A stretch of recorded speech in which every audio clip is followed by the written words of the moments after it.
안녕하세요. 인터넷에서 읽었던 글인데 모든 사람은 사실 초능력을 가지고 있다고 해요. 다만 그 능력이 아주 사소하고 별거 아닌 것처럼 생각될 수 있어서 이게 초능력이라고 생각하지 못할 수 있다고 하는데요. 그 말이 사실일까 궁금했는데 생각해보니 그럴 수 있겠다 싶더라고요. 어떤 분들은 마음이 아주 선하거나 착하고 사람의 좋은 점을 바라보는 것도 그런 초능력일 수 있다고 하는데요. 이렇게 별일이 아닌 것 같지만 그래도 다른 사람들보다 조금 더 특별한 능력을 갖추고 이야기하나 보다 싶어요. 저에게도 나름의 초능력이 있습니다. 바로 냄새를 잘 맡는 능력이에요. 어릴 때부터 일명 개코라고 할 정도로 냄새를 잘 맡아요. 기억은 나지 않고 어떻게 이런 능력을 갖추게 되었는지 모르지만 저도 신기하다 싶을 생각이 들 때가 많아요. 저는 냄새를 워낙 잘 맡다 보니 늘 개코라고 불렸어요. 그리고 이상하게 제 별명이 마음에 들더라고요. 아마 외모나 이런 것 때문에 붙은 것이 아니라 제 능력에 대해서 만들어진 별명이라서 그런 것 같아요. 특히 제 별명은 중고등학생 때 많이 쓰였는데요. 급식 시간이 다가올 때쯤이면 아니 재료 준비를 일찍 시작하는 1교시가 끝날 쯤부터 오늘 메뉴가 뭔지 알 수 있었거든요. 그래서 급식 메뉴가 무엇인지 표를 보고 확인하기도 전에 무슨 음식이 나오겠구나 유추할 수 있었어요.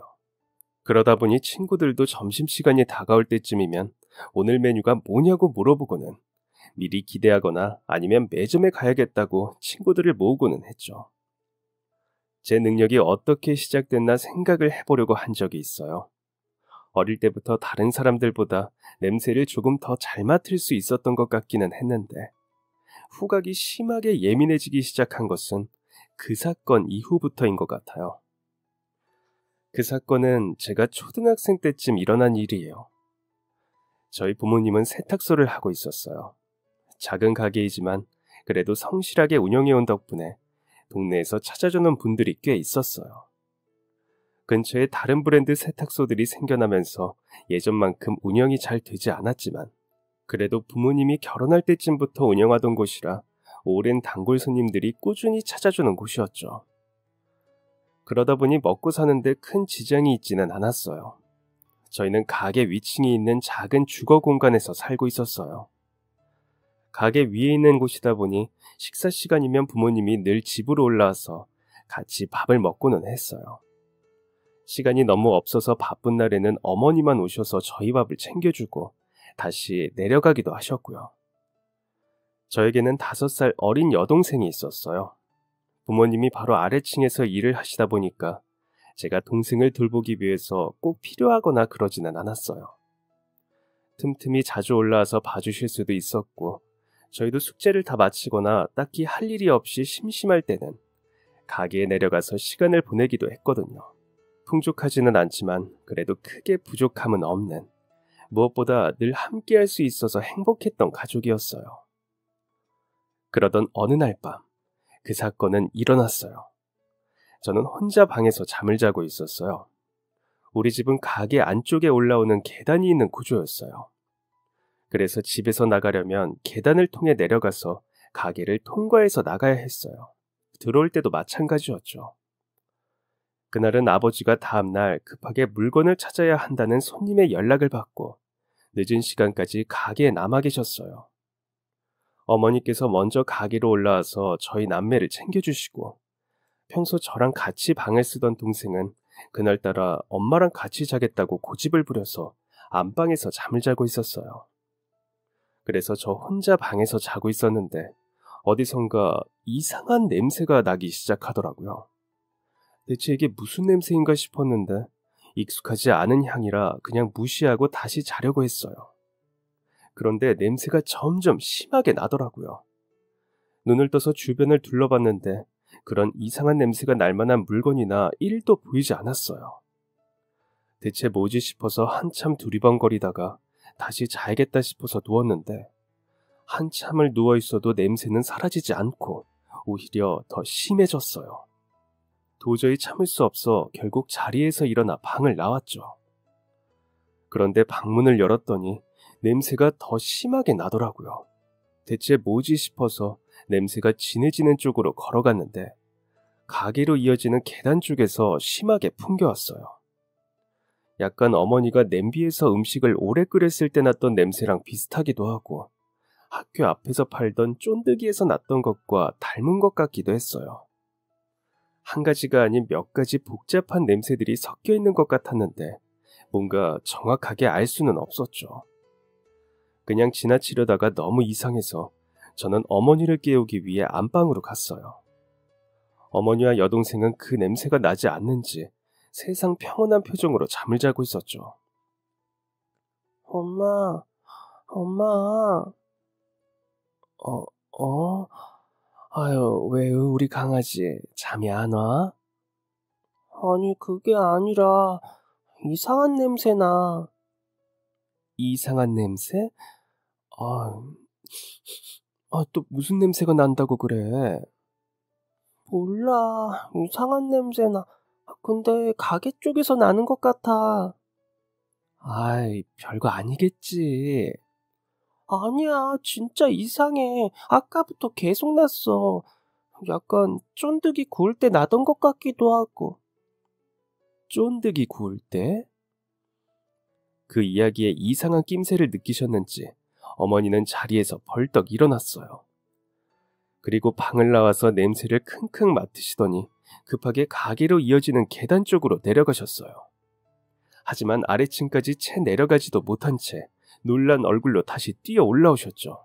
그러더니 안방으로 달려들어와 급하게 동생을 깨우기 시작했어요. 그리고 바닥에 깔려있던 이불을 들고는 슈퍼맨 놀이라도 하는 것처럼 저희와 함께 둘러섰죠. 아직 잠에 취해 비몽사몽인 동생을 한쪽 팔로 들어 껴안고 양손에는 이불을 손에 꼭 쥐고 마치 누에고치처럼 저까지 꽁꽁 감쌌어요. 얼른 나가야 하니까 엄마한테 꼭 붙어서 잘 따라와, 알았지? 그렇게 말씀하시더니 비장한 표정으로 저희를 감싸고 계단을 내려가기 시작했어요. 계단을 내려가니 그 냄새는 점점 더 심해지더라고요. 또 이상하게 연기도 자욱했어요. 아래층으로 내려오니 뭔가 뜨거운 열기가 느껴지기도 했어요. 하지만 그런 것들을 전부 둘러보고 생각할 틈도 없이 어머니는 빠르게 저희를 데리고 밖으로 나왔어요. 그리고 가게 밖으로 빠져나오니 유리를 통해서 안쪽에 불이 나고 있는 모습이 보였어요. 엄마는 아빠 데리고 나올 테니까 동생 손 절대 놓치지 말고 저기 옆에 문구점 있지? 거기 문 두드려서 아저씨랑 아주머니한테 불났다고 소방차 불러달라고 해. 동생 손 절대 놓으면 안 돼. 알겠지? 자, 여기서부터 저기 문구점 갈 때까지 불이야 하고 있는 힘껏 소리치면서 가. 얼른. 그렇게 이야기하더니 어머니는 이불을 뒤집어 쓰고 다시 가게로 들어갔어요. 저는 눈물이 마구 나오는 것을 옷소매로 쓱쓱 닦으며 동생의 손을 있는 힘껏 꽉 쥔 채로 5분 정도 거리에 있는 문구점으로 달려갔어요. 동생은 아직도 상황 파악이 되지 않은 채 그저 엄마랑 아빠가 없는 어두운 밤길이 무서워서 울면서 저를 쫓아왔죠. 저는 울고 있는 동생을 달랠 틈도 없이 불이야 하고 소리를 지르며 문구점으로 뛰어갔어요. 그리고 작은 주먹으로 있는 힘껏 문을 두드리며 도와달라고 소리쳤어요. 가게 안쪽에서 불이 켜지더니 막 잠에서 깬 아저씨 아주머니가 무슨 일이냐고 나오셨죠. 어머, 세탁소집 애들이네. 이 시간에 무슨 일이니? 저희 가게에 엄마가 아빠가 여보, 저기 세탁소에 불 난 거 아니야? 아이고, 당신은 얼른 가서 신고해. 나는 세탁소에 가볼 테니까 애들도 빨리 데리고 들어가고. 얘들아, 너희는 아줌마랑 가자. 아주머니는 저희를 데리고 문구점 안으로 들어갔고 바로 전화기를 들어서 119에 신고했어요. 그 사이 저는 너무 무서워서 동생을 있는 힘껏 껴안은 채 서 있었죠. 제 발끝부터 손끝까지 덜덜 떨리는 게 느껴졌어요. 그리고 얼마쯤 지났을까 멀리서 사이렌이 울려 퍼지는 소리가 들렸어요. 그러자 동네 사람들이 하나둘씩 밖으로 나오기 시작했죠. 소방차는 우리 세탁소 앞에 멈췄고 소방대원 아저씨들이 분주하게 움직이면서 불을 끄기 시작했어요. 그리고 그 앞에는 세탁소 아저씨와 어머니, 그리고 바닥에 누워있는 듯한 아버지가 보였죠. 어머니의 울음소리가 어렴풋하게 들리는 것 같았어요. 뒤이어 따라온 구급차가 아버지를 들것에 실어서 차에 태우는 것이 보였고 어머니도 같이 탔어요. 그리고 다음 날 어머니는 잔뜩 상한 얼굴로 저희를 데리러 오셨죠. 아버지를 봤던 건 그 전날이 마지막이었어요. 알고 보니 가게가 있던 건물에 오래된 시설로 전력 문제가 생겼고 그로 인해 콘센트에서부터 불이 났다고 하더라고요. 주변에 워낙 비닐이나 영수증, 종이 등 탈만한 물건들이 많아 순식간에 번져버렸고 일을 마치고 맥주 몇 캔을 마시다가 가게 구석에서 잠들었던 아버지는 연기를 잔뜩 마시고 다시 깨어나지 못하시게 된 거죠. 뒤늦게나마 어머니가 안간힘을 써서 데리고 나왔지만 이미 숨을 거두신 후라 병원에 도착해서도 손쓸 수가 없었다고 하더라고요. 그때 제가 맡았던 불냄새와 비닐 등이 녹는 향은 시간이 한참 지난 후에도 잊히지 않았어요. 그리고 그 후로는 근처에서 불과 비슷한 냄새가 나기만 해도 멀리서도 알아챌 수 있었죠. 내가 조금만 더 빨리 냄새를 맡았다면 아버지를 살릴 수 있었을 텐데 그런 자책을 하기도 했어요. 그런 제 마음을 알았는지 어머니는 동생과 화재 현장을 빠져나올 수 있었던 것은 다 제 덕분이라고 이야기를 해주고는 하셨죠. 그때 일에 대한 책임감인지 트라우마인지 알 수는 없지만 그날 이후로 제 후각은 더욱 예민해졌어요. 특히 불과 비슷하거나 전기선이 녹아내리는 것 같은 냄새는 꽤 멀리 떨어진 곳에서도 맡을 수 있을 정도였죠. 다행히도 그 후 우리 가족에게 그런 사건은 일어나지 않아 집이나 근처에서 그런 냄새를 맡을 수 있는 일은 없었어요. 아버지가 돌아가신 이후 어머니는 외할머니 집으로 저희를 데리고 갔어요. 화재로 인해 나온 보험금으로 수선집을 차려 저희를 먹여 살렸어요. 너무나 갑작스러운 사고로 아버지가 돌아가신 후 모든 게 정신없이 흘러갔어요. 아버지의 장례식과 이사, 어머니의 가게까지 제대로 슬퍼할 겨를도 없이 흘러갔어요. 어린 동생은 가끔 아빠가 보고 싶다며 울었지만 저는 왠지 눈물을 흘릴 수 없었어요. 아버지가 돌아가신 후 어머니도 슬픔을 꾹 참고 저희를 먹여 살리려고 노력하고 계시는데 차마 제가 동생을 따라서 올 수가 없더라고요. 저까지 울면서 아빠를 찾으면 어머니가 너무 마음이 아플 것 같았어요. 그래서 마음속으로는 아버지가 너무 그리워서 날마다 울고 싶었지만 이를 악물고 참았죠. 화재의 가장 슬픈 점은 그런 것인 것 같아요. 단순히 불 때문에 사고가 난 것만 아니라 그걸로 인해서 다치거나 소중한 사람이 세상을 떠날 수 있을 뿐 아니라 그와 관련된 모든 추억까지 한순간에 사라져 버리는 것 말이죠. 그 사건 이후 활활 타버린 집 안에서는 딱히 멀쩡하게 남아있는 물건이 별로 없었어요. 옛날 건물이라 화재의 강한 소재로 지어진 것도 아니었기에 더더욱 그랬던 것 같아요. 불이 다 진압된 후 집으로 올라갔을 때는 전부 새까맣게 변한 제투성이에 물이 잔뜩 뿌려진 흔적만 남았다고 해요. 새까맣게 그을리고 비닐이 녹아내린 앨범에서도 구할 수 있는 사진은 남아있지 않았어요.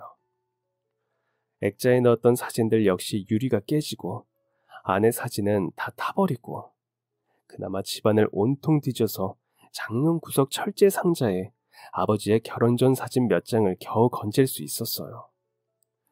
그리고 그게 저희가 아버지를 추억할 수 있는 유일한 물건이었죠. 아버지 대신 집안의 가장이 된 어머니를 돕고 싶어 저도 열심히 살았어요. 동생도 열심히 챙기고 할머니 말도 잘 들으려고 했죠. 중학생이 되어서도 학교가 끝나면 집으로 와서 동생을 돌봤어요. 숙제도 챙겨주고 다음날 학교에 필요한 준비물도 같이 사러 가고 어머니가 일이 많은 날에는 할머니도 같이 나가서 일손을 도왔기 때문에 저녁까지 제가 대신 챙기고는 했죠. 아마 아버지의 빈자리를 조금이라도 제가 채워야 한다는 압박감이 있었던 것 같아요. 그런 책임과 부담 때문이기도 했고 마음속 깊은 곳에서부터 어머니를 돕고 싶은 마음도 컸어요. 스트레스랑 일을 너무 무리해서 그런지 어머니는 자꾸 눈이 아프다는 이야기를 많이 했어요. 가끔은 눈이 너무 많이 아파서 제대로 뜨지도 못하고 30분 넘게 자리에서 일어나지 못한 채 누워있기도 했어요. 그러다 보니 어머니가 하는 수선일은 자꾸만 속도가 느려졌어요. 원래도 돈이 잘 됐던 것은 아니지만 어머니가 아프면서 수입이 줄어들게 되니 생활은 점점 빠듯해질 수밖에 없었어요.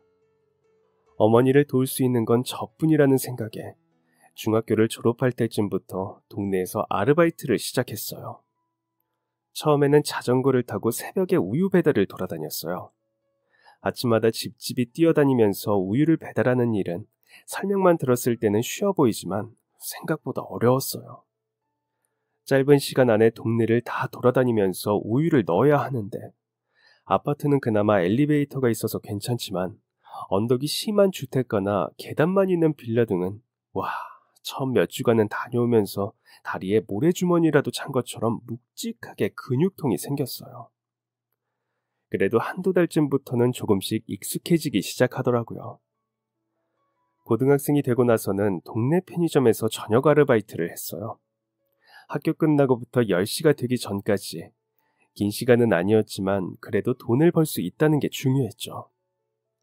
냄새만 잘 맡을 줄 알지 공부에는 영 재능이 없던 저와는 다르게 동생은 초등학생 때부터 공부를 잘했어요. 어릴 때는 우는 것만 잘하는 줄 알았는데 점점 잘할수록 똘똘해지더라고요. 그리고 중학교에 입학하더니 반에서 1등을 했어요. 우리 집에서는 처음 보는 성적이라 가족들 다 성적표를 보고는 입을 떡 벌리면서 놀라기만 했죠. 이야, 1등이라고? 에이, 그냥 이번 시험이 어렵지 않아서 그래. 너 어릴 때 맨날 빽빽 울기만 할 줄 알았는데 언제 이렇게 커서 학교에서 1등을 맞아왔어? 오빠도 참, 그게 대체 언제적 이야기인데 아기 때 이야기하고 있어. 아기 때는 무슨, 너 초등학생 때만 해도 맨날 콧물 찔찔 흘리면서 울고 오빠는 다 기억한다. 진짜. 이제 나도 중학생이거든. 그런 소리 좀 하지 마. 장난스럽게 동생을 놀렸지만 사실 마음속으로는 굉장히 뿌듯했어요. 부족한 많은 집안 형편에 과외니 학원이니 뭐 하나 해준 것도 없는데 저렇게 좋은 성적을 받아오더니 동생이 무척이나 자랑스러웠죠. 공부 잘하는 동생을 위해서 책이라도 한 권 더 사줘야겠다는 생각에 그날부터 더 열심히 일을 했어요. 고등학교를 졸업할 때쯤 저는 대학에 가지 않기로 했어요. 제 성적에 애매한 대학에 가느니 등록금을 낭비하느니 차라리 돈을 버는 게 낫겠다 싶었거든요. 저보다는 앞으로 미래가 더 창창한 동생을 위해서 돈을 모아야겠다는 생각도 들었고요. 그래서 고등학교 졸업하고부터는 계속 일을 했어요. 돈을 많이 준다는 일 중에서는 해보지 않은 게 없었던 것 같아요. 건설 현장에서도 일해보고 택배 회사도 다녀보고 쉬는 날에는 공연장에서 무대를 철거하는 아르바이트도 해봤어요. 저녁부터 다음날 새벽까지 백화점이나 큰 건물에서 행사하고 나서 철거하는 일도 했었고 백화점이나 사람이 많은 곳에서 사람들에게 전단이나 샘플을 나눠주면서 홍보하는 것도 해봤어요. 정말 배 타는 것 말고는 다 해봤던 것 같아요. 입대에서는 군대 적금도 열심히 모았어요. 저녁 갈 때쯤 동생이 수험생이라서 열심히 모아서 등록금으로 보태주고 싶었거든요. 사실 동생은 대놓고 말하지는 않았지만 공부하면서 고민이 많은 눈치였어요. 편하게 공부하라고 제가 독서실도 끊어주고 문제집이라도 사고 배고프면 밥이라도 사 먹으라고 용돈도 주고는 했는데 그럴 때마다 동생의 얼굴이 어둡더라고요. 오빠, 나도 졸업하고 바로 취업할까? 취업? 모의고사 보니까 내가 공부를 전국에서 제일 잘하는 것도 아닌 것 같고 요즘은 또 대학이 인생의 전부가 아니라고 하잖아. 대학 간다고 다 성공하는 것도 아니고. 아직 가보지도 않고 그런 생각을 해? 꼭 가봐야 아는 건 아니잖아. 그리고 네가 전국에서 1등은 아니어도 상위 1% 안에 들어가는 성적이라며 학교 선생님도 너 크게 될 거라고 항상 칭찬하시던데? 그래도 대학이 한두 푼 드는 것도 아니고. 이야, 이것 봐라. 대학 안 간다는 건 다른 것 때문이었네. 야, 너는 그런 걱정하지 마. 응? 애기가 무슨 돈 걱정을 해. 나도 애기 아니야. 좀만 있으면 어른 되거든. 어른 되어도 너는 애기야. 우리 집 막내잖아. 그리고 뭐 나이만 20살 되면 다 어른인 줄 알아? 하루 전날 19살이었던 애들이 다음날 20살 된다고 바로 어른이 돼? 아니. 그게 중요한 게 아니라. 넌 그런 걱정하지 마. 돈 걱정 뭐 이런 불편한 것들은 진짜 어른인 나랑 엄마가 알아서 할 거니까. 그러니까 너는 신경 쓰지 마. 사람은 각자 자기가 잘하는 걸 해야 해. 오빠는 공부에는 영 재능이 없고 일하는 걸 더 잘하니까 졸업하자마자 취업한 거야. 엄마 봐. 엄마는 수선을 잘하니까 가게 하시잖아. 그리고 너는 공부를 잘하니까 열심히 해서 좋은 대학 가. 네가 돈 아낀다고 졸업해서 취업할 게 아니라 오히려 열심히 공부해서 진짜 좋은 학교 가는 게 어머니랑 나한테도 기쁜 일이니까. 엄마도 나도 매일 각자 할 일 열심히 하고 있으니까 너도 쓸데없는 걱정하지 말고 네가 잘하는 거 계속 성실하게 해. 그리고 저녁을 마친 후 집으로 돌아왔어요. 군대 있을 때 후임 중에 밖에서 배달 일을 하다가 온 친구가 있었는데 그게 돈벌이가 괜찮다고 그러더라고요. 자기는 배달 일로 차도 사고 전셋집도 구했다면서요. 잘만 하면 진짜 돈이 많이 된다는 이야기에 저도 전역을 한 이후 배달 일을 시작하기로 했어요. 먼저 오토바이가 필요해서 주변의 수소문에서 저렴하게 중고로 구입했어요. 그리고 본격적으로 일을 시작했죠. 오토바이 운전은 원래 하던 게 아니라서 적응하는 데 시간이 좀 걸렸어요. 주소지를 찾아다니는 것도 큰 건물은 괜찮은데 주택가 등을 찾는 건 쉽지 않더라고요. 그래도 시간이 지나니까 점차 익숙해졌고 후임이 이야기해준 대로 생각보다 벌이가 괜찮았어요.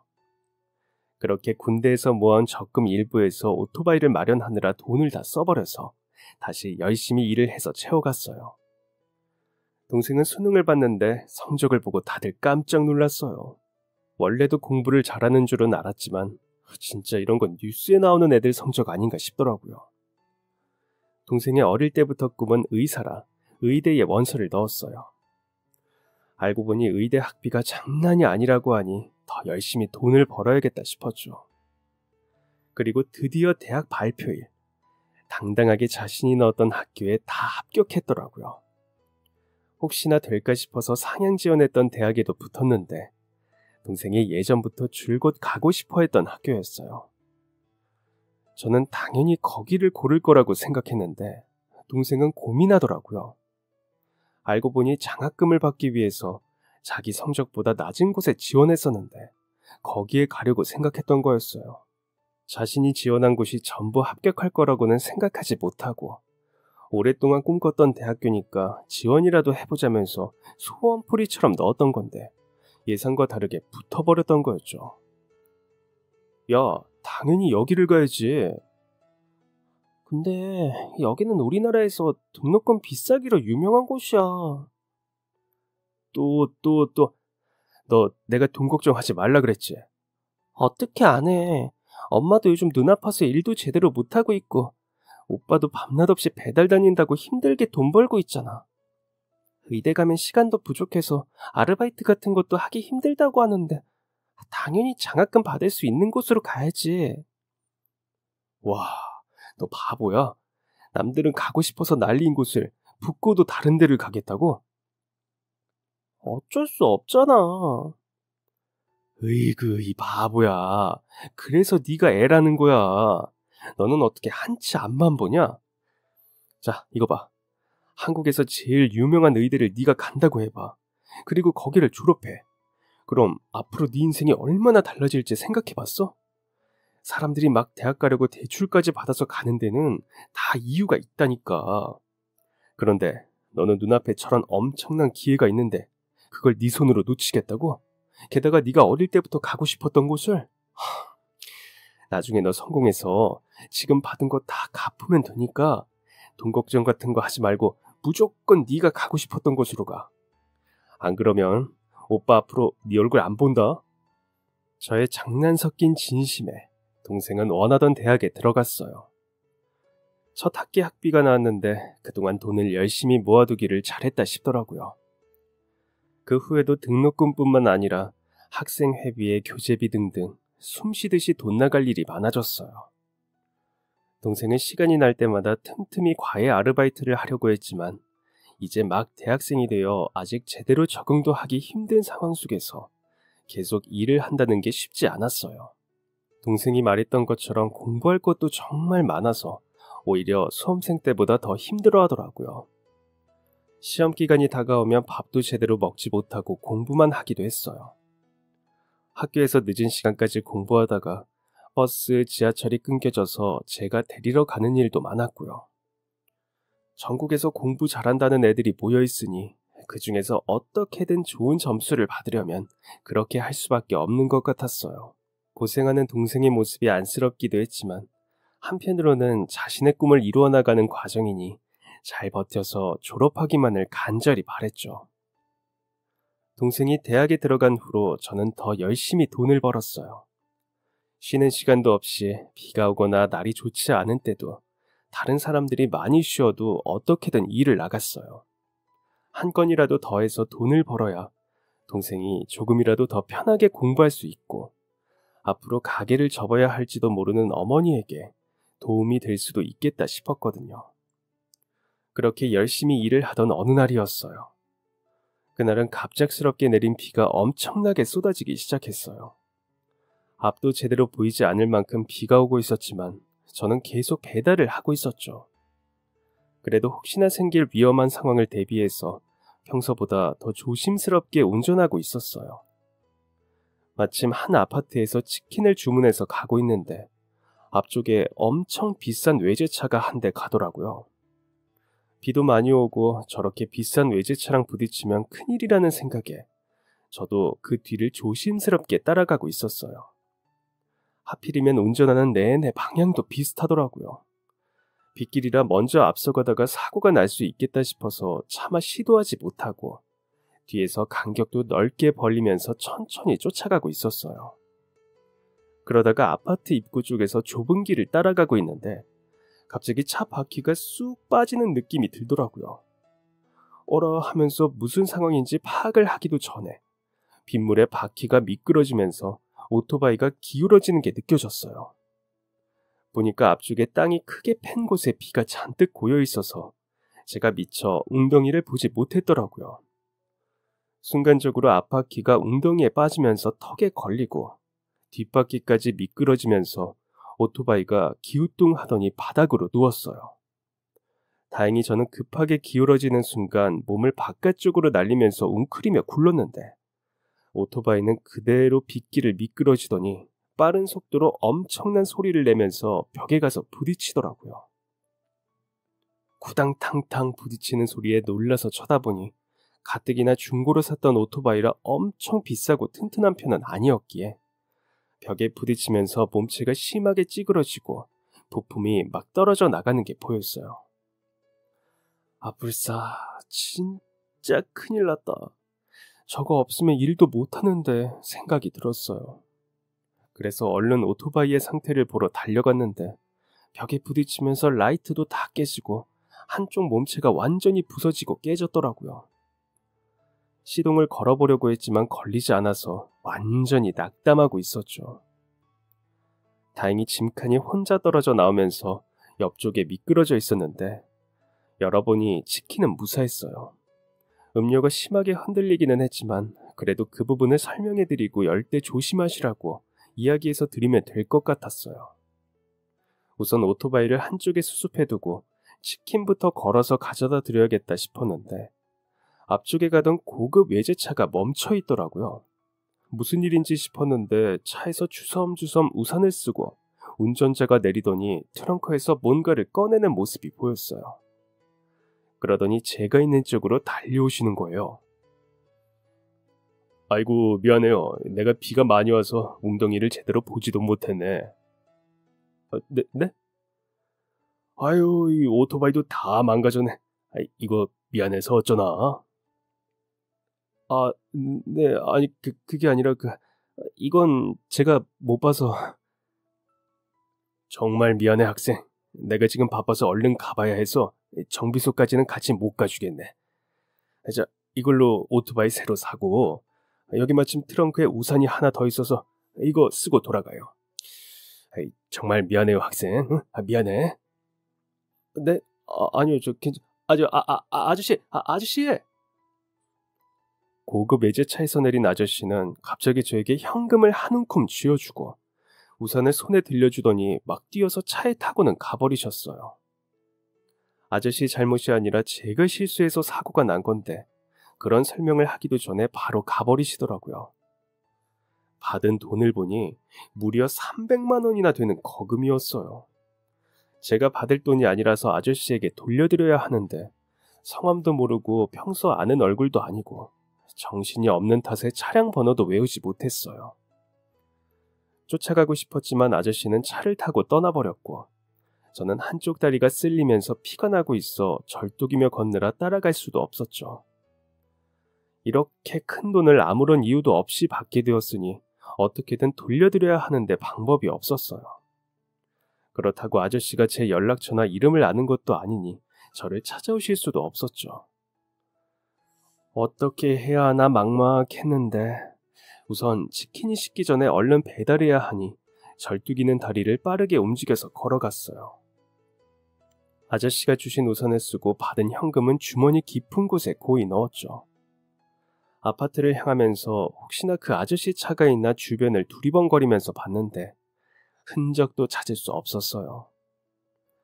치킨을 배달해드리고 앞쪽에서 사고가 나는 바람에 조금 늦어졌다고 상황을 설명했더니 다행히도 받으신 분이 화를 내기보다는 저를 걱정해 주시면서 괜찮다고 에어프라이어에 데워서 먹으면 된다며 이해를 해주셨어요.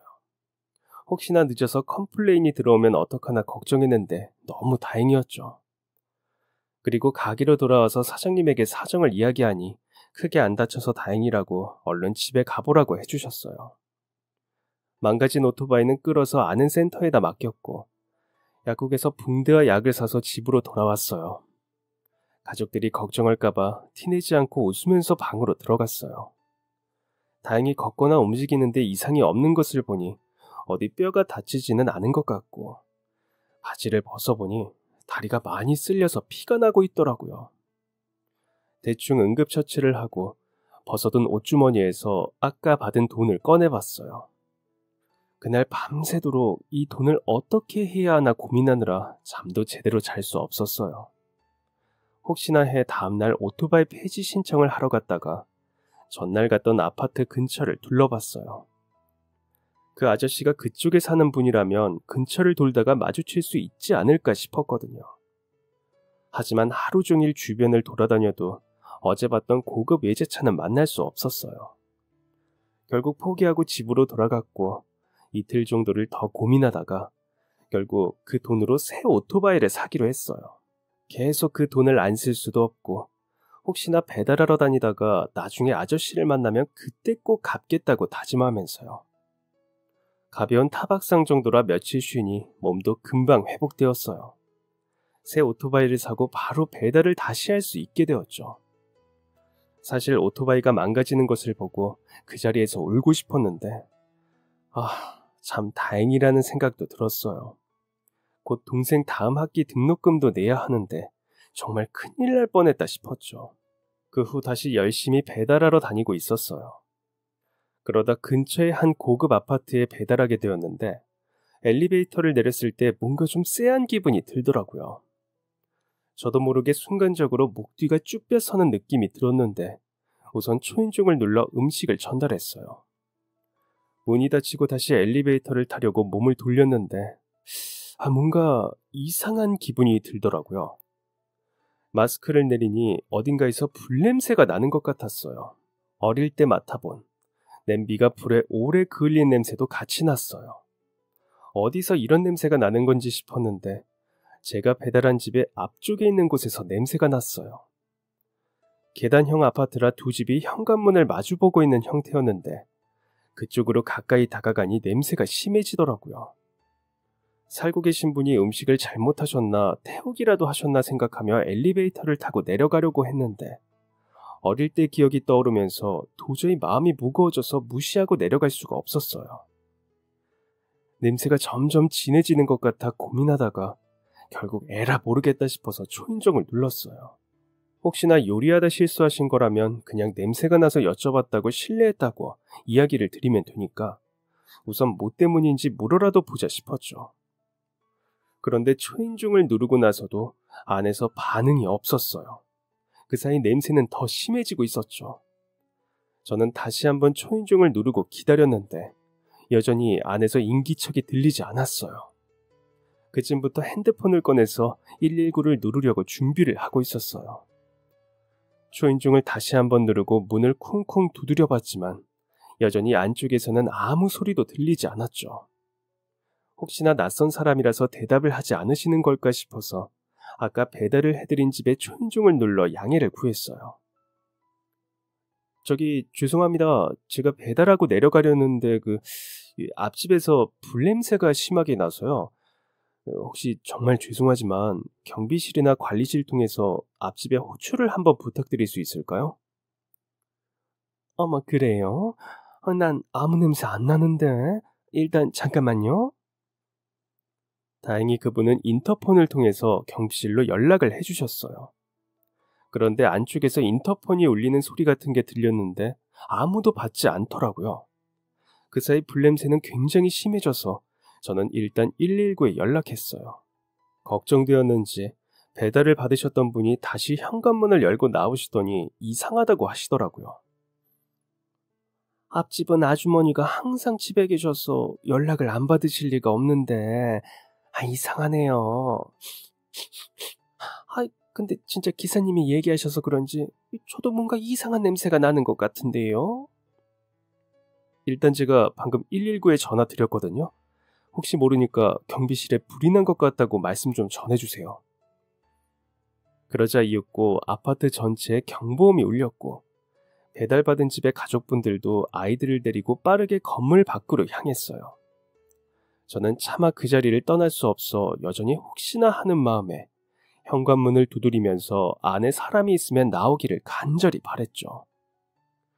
정신이 없어서 미처 몰랐는데 나중에 보니 주먹에 멍이 들 정도로 현관문을 두드렸더라고요.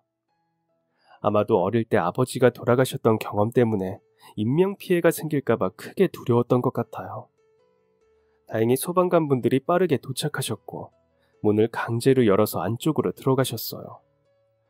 저도 밖으로 대피해야 한다는 이야기에 계단을 통해서 건물 밖으로 나왔죠. 알고 보니 안쪽에서 아주머니가 행주를 삶기 위해서 냄비를 올려둔 채 갑자기 정신을 잃고 쓰러져 계셨어요. 급하게 들것에 실려 나와 구급차에 타는 모습이 보였고 가족분들이 현장에 없어서 제가 따라가겠다고 나서서 같이 타고 병원까지 갔어요. 처음 보는 분이었지만 그냥 그렇게 해야 할 것 같았어요. 그리고 그분이 괜찮아지시는 모습을 봐야 저도 마음을 편하게 내려놓을 수 있을 것 같았죠. 병원에 도착하자마자 가족분들에게 급하게 연락하는 것 같았어요. 저는 병원의 대기 의자에 앉아서 기다렸고 한 20분쯤 뒤 어떤 중년의 남성분이 급하게 응급실로 뛰어오시더라고요. 아저씨. 그런데 제가 아는 사람이었어요. 아저씨도 저를 보더니 학생이라면서 놀라시더라고요. 우선 급하게 간호사분들에게 상황 설명을 들으시더니 잠시 후에 다시 대기실로 나오셨어요.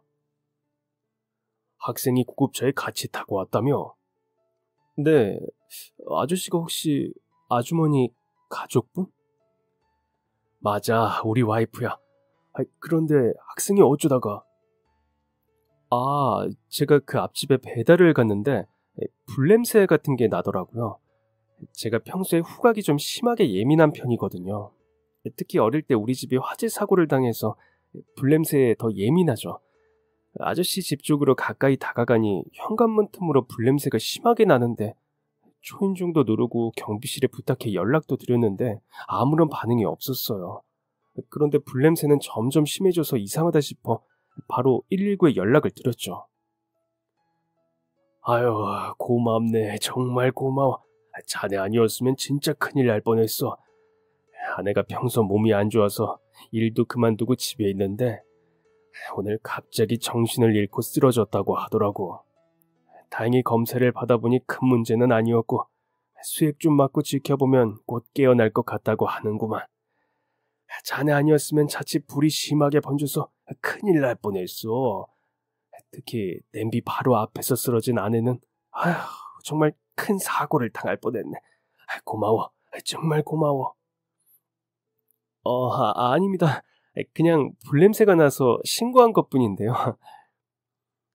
요즘은 다들 현관문을 꼭꼭 닫고 살아서 다른 집에서 그 정도 불이 난 거로 이렇게 빨리 알아차리기 힘들었을 거야.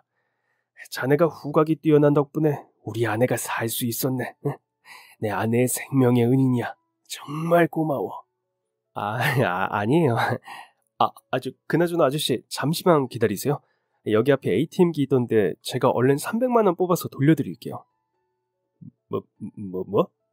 아이고, 아니, 됐어. 그건 내가 자네 준 거네. 아니에요. 그때 저 혼자 웅덩이를 못 봐서 사고 난 거였어요. 아저씨 잘못은 정말 하나도 없었어요. 그러니까 그 돈은 제가 받을 게 아니에요. 돌려드리려고 아파트 주변도 돌아봤는데 결국 마주칠 수가 없어서 그래서 우선 제가 오토바이를 새로 샀어요. 그런데 이렇게 만났으니까 돌려드릴게요. 아유, 자네 진짜 심성이 착하구만. 아니야, 그 돈은 내가 정말 자네에게 주고 싶어서 준 거라네. 그러니까 돌려주지 않아도 괜찮아. 저한테요? 그래. 사실 나도 어릴 때 배달 일을 하면서 생계를 이어가던 시절이 있었어.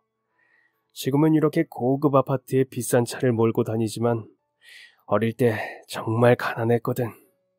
집에 쌀이 없어서 밥이라도 먹어야겠다는 생각에 무작정 근처 쌀 가게를 찾아가 일을 시켜달라고 했지. 그래서 거기서 쌀을 이고 지고 배달하면서 돈을 벌었네. 사장님이 좋은 분이라 월급도 잘 챙겨주고 남은 쌀도 조금씩 가져가라고 주셨지. 그 후로 악착같이 돈을 모아서 도시락을 파는 가게를 열었고 그게 잘 되어서 나중에는 회사도 차리게 되었지. 그리고 그 돈으로 건물 몇 개를 샀는데 더 대박을 터뜨렸고 그때 쫄쫄 굶으면서 밥도 못 먹어 쌀 배달을 하던 내가 이렇게 될 줄은 아무도 몰랐을 거야. 사실 자네가 배달하는 치킨집이 내가 가진 건물에 있는 곳이네. 얼마 전 우연히 사장님이랑 인사도 좀 할 겸 들렸다가 자네를 보게 됐어. 그 집 사장님이 요즘 보기 드문 청년이라고 칭찬을 엄청나게 하더라고. 엄청 성실하고 착하고 일도 야무지게 잘한다면서. 그리고 자네가 어머니랑 여동생이 있는데 의대에 다닌다고 말해주더구만. 그리고 그 학비를 벌려고 그렇게 열심히 일하는 거라고. 그 모습을 보니 어린 시절 쌀 배달을 하면서 생계를 이어오던 내가 생각나더구만. 그래서 자네에게 뭔가 도움을 주고 싶었는데 마침 그때 사고가 일어난 거야. 오토바이도 오래되어 보이고 이 기회에 도움을 좀 주고 싶어서 그 돈을 준 거라네. 그러니까 받아둬. 내가 일부러 내 잘못인 것처럼 자네에게 준 거였으니까. 아저씨, 잘 모르는 저에게 그렇게까지... 자네도 잘 모르는 우리 와이프를 그렇게 애쓰면서 살렸지 않은가. 아마 이런 일이 있을 줄 알고 나도 자네를 도울 마음이 들었던 걸 수도 있겠네. 이렇게 선한 마음으로 이어진 인연인가 보네. 정말 감사합니다. 돈이 아니라면 제가 도울 수 있는 것 다른 거라도 말해주세요. 그렇게 큰 돈을 제가 무턱대고 받을 수는 없어요. 아유, 괜찮다니까 그러네. 자네도 참 고집이 있구만. 그럼... 이렇게 하면 어떨까? 이번에 배달 전문 도시락집을 할까 싶은데 자네가 거기서 좀 일해주면 어떻겠나? 시험 삼아 해보는 거라 한동안 주문도 받고 내 일처럼 관리해줄 만한 매니저가 필요하거든. 배달만 전문으로 하는 곳이라서 그쪽 일을 좀 잘 아는 사람이 필요한데 마침 자네가 해주면 딱이겠구만. 그럼요. 제가 도움이 될 일이라면 돕겠습니다. 저는 아저씨와 연락처를 주고받았어요.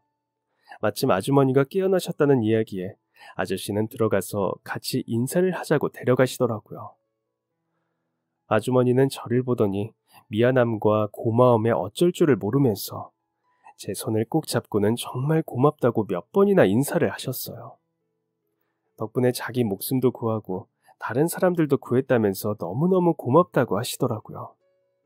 그냥 후각이 좀 예민해서 도울 수 있었던 건데 뭔가 제가 엄청 대단한 일을 한 것 같아서 어깨가 으쓱해졌어요. 그리고 한 달쯤 후 저는 아저씨가 새롭게 열게 된 가게를 맡게 되었는데요. 매니저로 재고 관리 등을 하고 전화와 앱을 통해 들어오는 주문을 받았어요. 그리고 직접 배달까지 했는데요. 매장에서 매니저로 일해보는 것은 처음이라 낯설었지만 그래도 다른 직원분들과 아저씨가 많이 도와주셔서 금방 적응할 수 있었어요. 월급도 나쁘지 않고 출퇴근 시간도 괜찮아서 이전보다 가족들이랑 얼굴 볼 일이 더 많아져서 좋더라고요. 가장 좋은 일은 또 있었는데요. 바로 동생이 장학금을 받게 된 거예요. 학교에서 받는 게 아닌 아저씨가 자신의 회사를 통해서 장학금을 전달했다고 하더라고요. 갑자기 동생이 이게 무슨 일이냐고 오빠 일하는 가게로부터 장학금이 전달됐다고 하길래 저도 깜짝 놀랐죠. 알고 보니 아저씨가 사모님을 구해준 은혜를 갚고 싶다면서 제 동생에게 도움을 주신 거였어요. 저는 이러면 그때 받았던 300만 원보다 더 큰 거라 받을 수 없다고 했지만 아저씨는 우리 가게에서 오래 일하라고 일부러 주는 거라면서 앞으로 다른 곳에 가지 말고 계속 성실하게 근무해달라고 하시더군요. 덕분에 저는 대표님의 사랑을 듬뿍 받으면서 열심히 매니저로 일을 하고 있는데요. 제 동생도 졸업 때까지 장학금을 지원받을 수 있어 이전보다 얼굴이 한결 더 밝아졌더라고요. 저희 어머니랑 할머니도 너무 감사한 분이라며 혹시 수선할 일 있으면 언제든 가게로 오라고 하셨어요. 사람들은 저마다 초능력을 갖고 있지만 자신은 모르고 있을 수 있다고 하는데요. 뛰어난 후각 외에도 이렇게 남을 돕는 선한 마음도 누군가의 운명을 바꾸는 초능력이 아닐까 싶네요. 그럼 지금까지 사연 들어주셔서 감사합니다. 사연이 재밌으셨다면 구독과 좋아요 부탁드려요. 감사합니다. 안녕히 계세요.